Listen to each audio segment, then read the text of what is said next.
Meal flashing F codes. Here's the top ones and quick fixes. F11 means your dishwasher won't drain. This is usually from a clogged drain. Just clean out the filter and check the drain hose for any kinks. Getting an F12 or F13 error?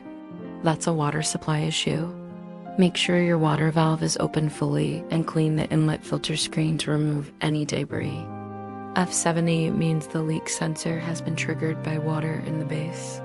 Carefully tilt the dishwasher forward to drain the water out, then wipe the pan completely dry. If you see an F78, you've got a circulation pump problem. The pump is likely blocked. Try to spin the impeller by hand to free it up and clear out any stuck debris. Before you do anything, try unplugging the machine for 10 minutes to reset it. For a full list of meal error codes, visit dishwasherusa.com.